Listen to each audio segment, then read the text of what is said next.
This thing is awful. I don't know how they breathe in this. Hey, long time no see.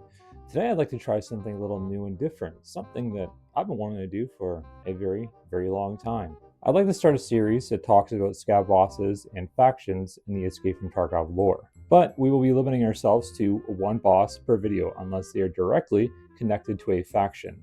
We'll also be talking about traitors and important figures in the Escape from Tarkov story, where they come from, what they're doing, and potentially what their endgame is. So, without further ado, let's talk about my favorite faction of all time, the cultists.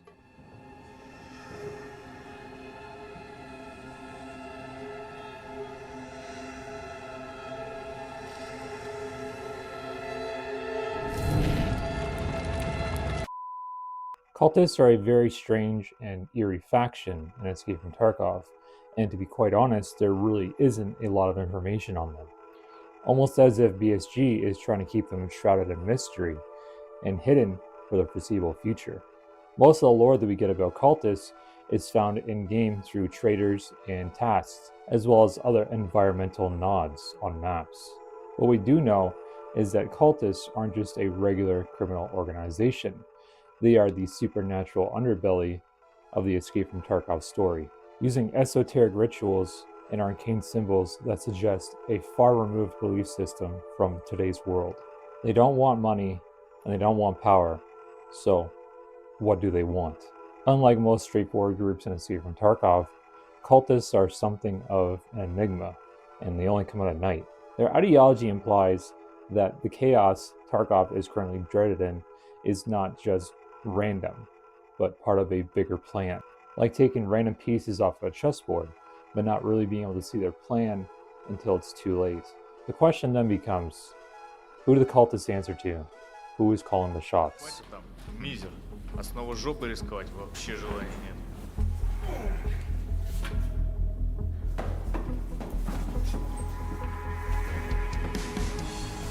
Вольному воля. Там как раз этот отморозок зрячий вернулся. Мышь не проскользнет. Все так. Но это значит, что и смотритель тоже. Вот к нему-то мне и нужно.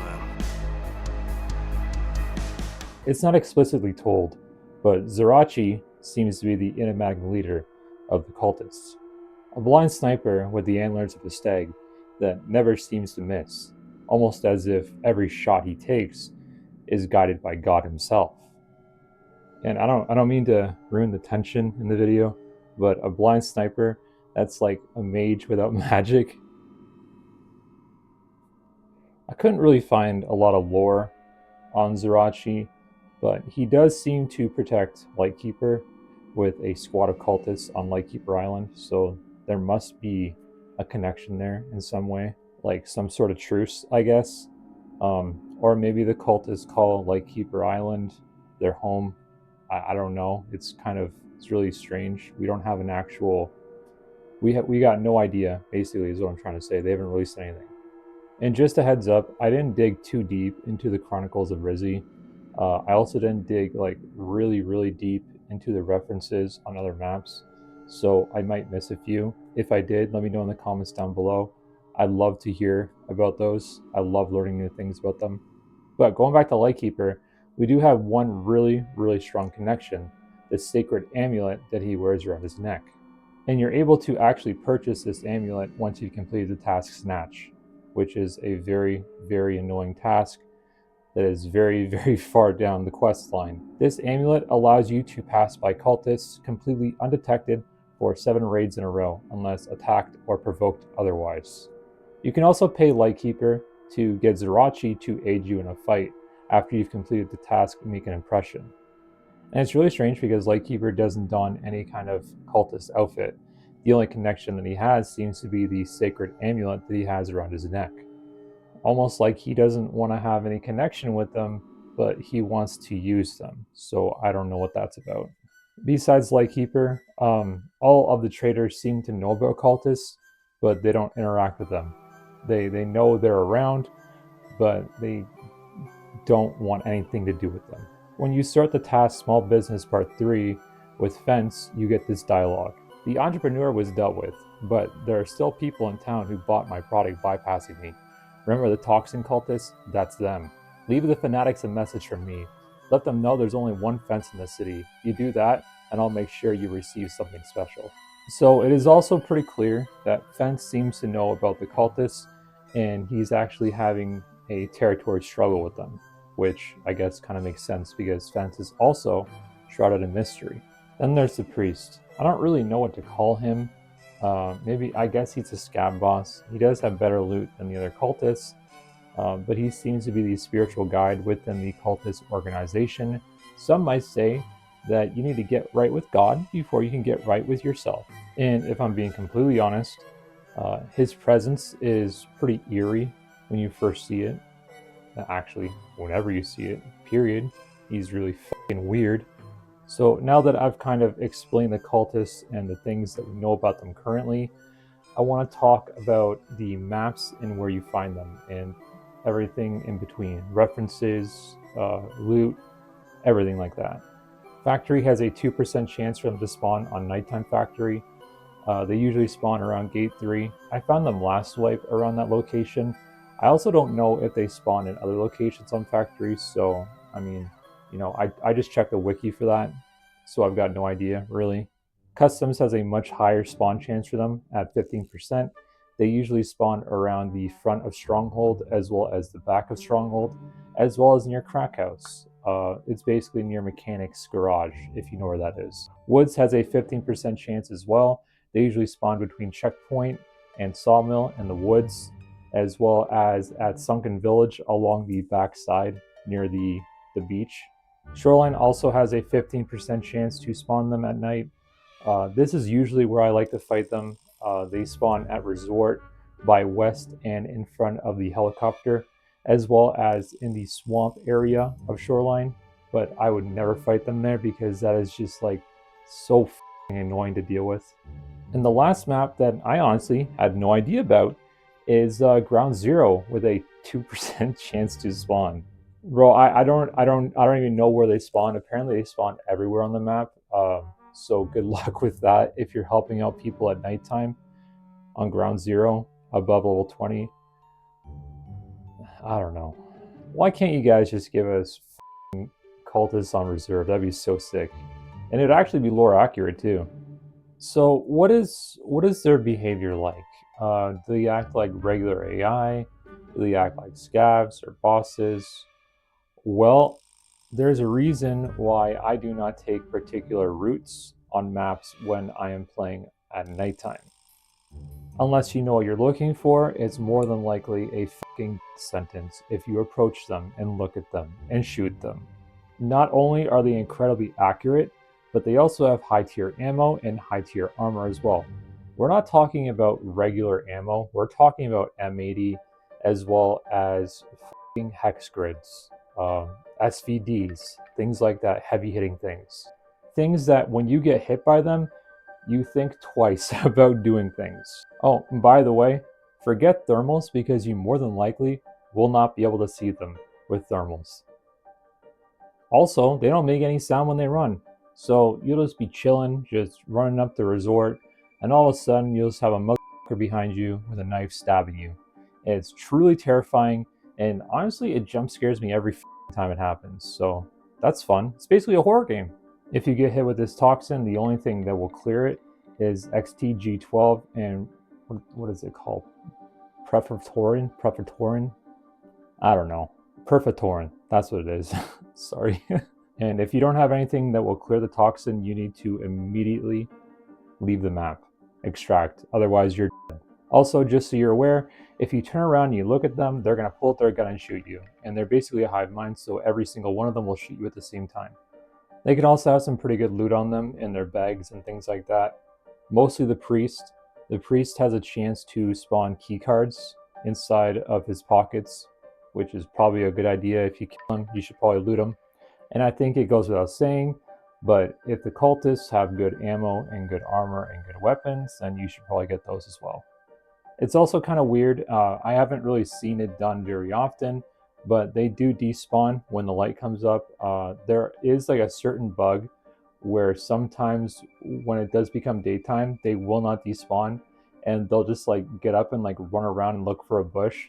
Yeah, because like that's what their AI is. They look for a bush and lay down. So I'm gonna play it on screen. You guys can see that. It's not my clip, but yeah, it's pretty fucking weird. Also, there's been a couple events. One of them being, I think it was like last year's Halloween event, or was it the year before? Anyways, if you don't kill the cultist fast enough during that event, then they'll summon the red Zirachi, and the red Zirachi will just walk around and just kill everybody. And when you try to kill him with your gun jams, and you can't use your weapons. You have to use your melee. And by the way, his health pool is like insane. I really hope they bring back this event because this event was actually really fun. There are also certain nods to cultists on almost every single map, some more than others. Starting with customs, we have the Dorms 314 Marked Room key, which is notoriously either the best key or the worst key in the game, depending on the wipe. This key gets buffed and nerfed, buffed and nerfed. Honestly, it fluctuates more than an ex-girlfriend that has bipolar. They can't seem to make up their mind. Then we've got Shoreline, that has 2 references on the map. One of those references being the Pighead room in East Wing on the 3rd floor. It's really weird, very strange.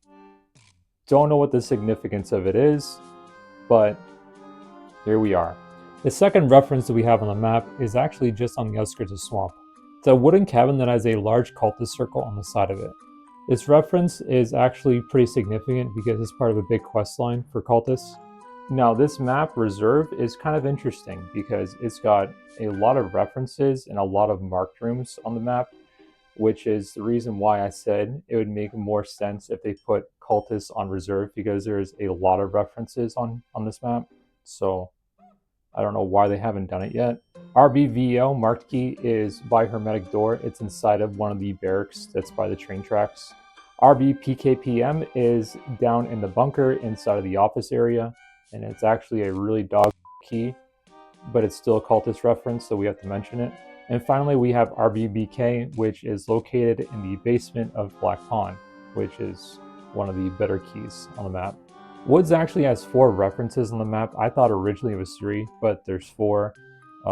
They seem to really enjoy bunkers. I don't know why. The first reference is found between Checkpoint and the back of Sawmill. It's just a cultist circle that you can find things in, as well as mark for the Cult Part 2. The second reference is found in Sunken Village along the backside, and it's just another circle you have to mark for Cult Part 2. The third reference is on Sniper Mountain. It's just a bunker you go down in, and you can find some loot down there, but there's also a cultist circle down there. You don't have to mark this one for Cult Part 2, but I just thought that I'd mention it. And the fourth one that kind of surprised me because it was added this wipe was a bunker that is inside of a mountain. I don't really know how to describe this area, so I'm just going to mark it on a map and show you in the background. It's really kind of a weird location they put it in.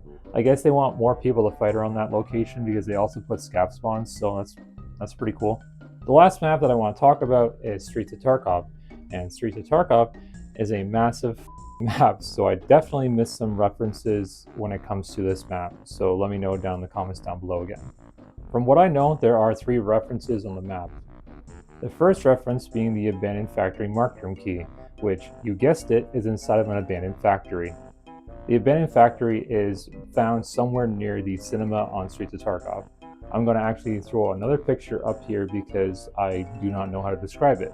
These marked rooms are actually kind of interesting because they are the only marked rooms in the entire game that actually seem to have a ritual going on. Like, they have like the sticks, and I'll just show you a picture of what I mean, but it's very interesting. The second reference that I could find was a marked room called the Mysterious Marked Room key. It's inside of a small apartment where you have to crawl inside of to get to.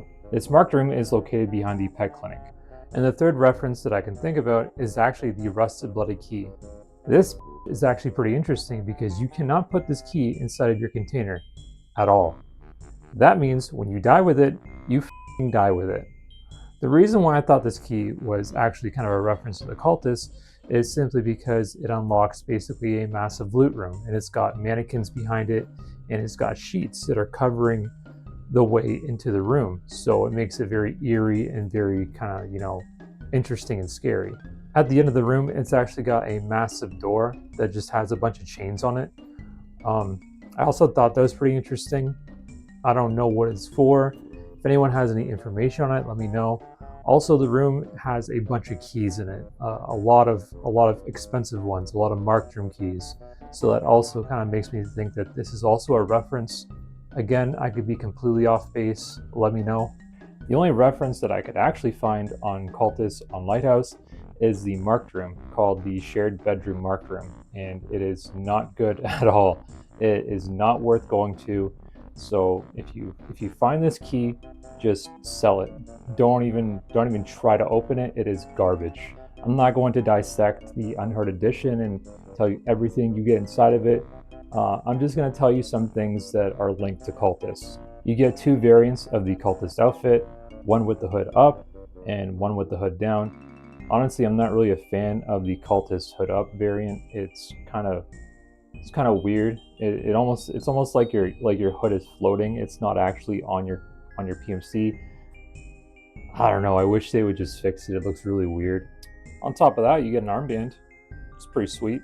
You also get a background as well with this edition, which is pretty cool. It's like I'm just gonna show it on screen again. It's nice, I guess. You can also build a cultist area in your hideout, which is pretty interesting.